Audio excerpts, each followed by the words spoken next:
Bonjour chers stagiaires, bonjour chers coachés.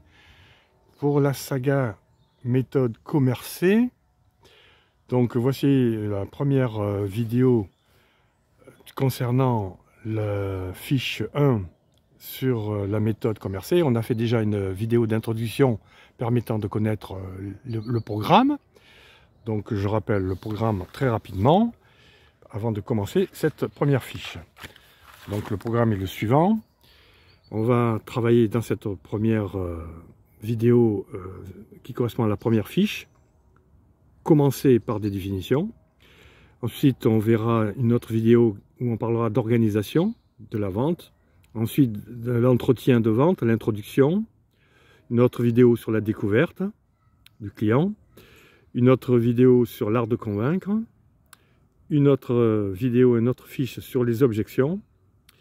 Ensuite, comment conclure un entretien de vente, comment fidéliser des clients et faire une stratégie de vente.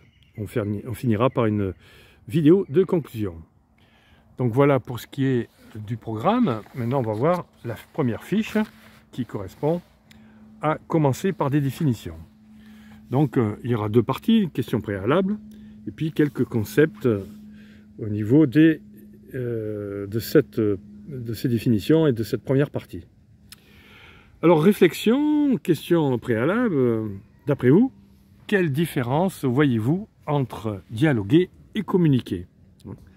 Donc, c'est quelque chose d'important à connaître, parce que dialoguer et communiquer, c'est pas pareil.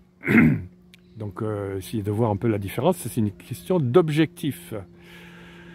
Bon, je vous mets sur la piste, hein, question d'objectif, mais réfléchissez, regardez sur Internet, regardez sur YouTube, et regardez dans mes supports de cours. De toute façon, on en reparlera en séance. C'est juste d'abord un préliminaire. Deuxième question, quelles sont, d'après vous, les définitions de la vente et de l'achat? Quelle différence entre acheter et vendre? Là aussi, c'est des choses très simples, mais ça permet de clarifier les choses pour éviter de se trouver dans des flous et de savoir de quoi on parle. Troisième question, pour vous, quelles sont les qualités d'un vendeur? Quelles sont les qualités d'un vendeur? C'est les savoir-être d'un vendeur. Et même les savoir-faire. Les qualités et voire les compétences, les savoir-faire de vendeur. Quatrième question, concernant le client acheteur, celui qui achète, qu'est-ce qui déclenche le comportement d'achat, d'après vous? Est-ce que vous avez une idée, vous-même?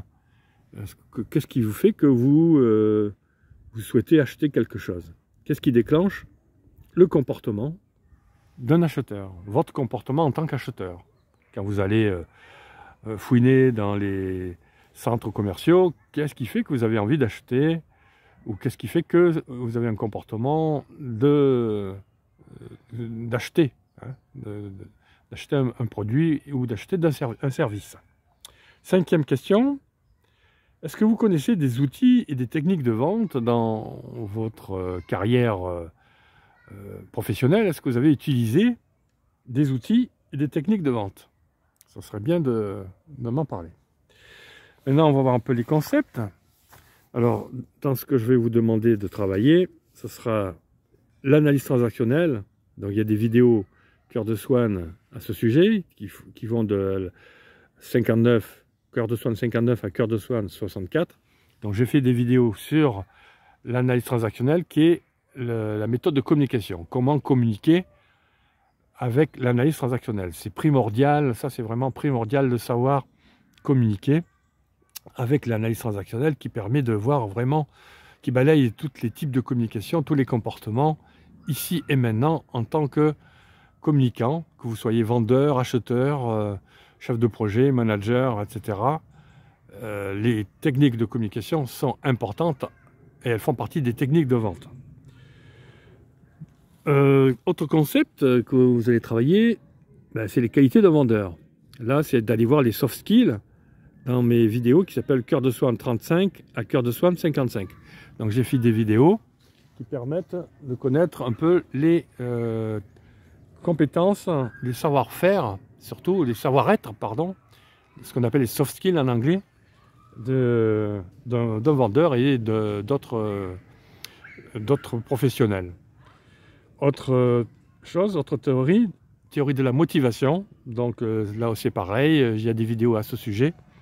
Maslow, Herzberg, donc je parlerai de Maslow et de Herzberg. Certains d'entre vous connaissent les théories de motivation. On les rappellera parce qu'elles sont très utiles dans la vente et dans les achats. On terminera par des exercices. Un premier exercice, c'est de lister vos 3 valeurs. Quelles sont, d'après vous, vos 3 valeurs primordiales que vous ne lâcherez jamais? Hein, c'est une histoire de valeurs. Et quels sont vos 3 besoins de base?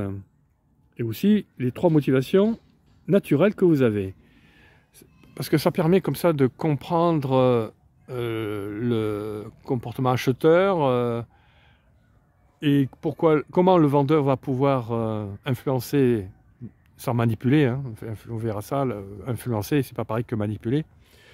Comment connaître un client, ses valeurs, ses besoins, ses motivations. Voilà pour ce qui est de cette première fiche et cette vidéo qui est la vidéo Cœur de Swan 181. Donc voilà, on verra pour la prochaine fois la vidéo 182 qui est la fiche numéro 2 et on parlera de organiser la vente. Comment organiser la vente? Et bien en attendant, je vous souhaite une bonne matinée si c'est le matin pour vous, une bonne après-midi si c'est l'après-midi pour vous, et une bonne soirée si c'est le soir pour vous. À très bientôt dans cette saga de la méthode Commercer.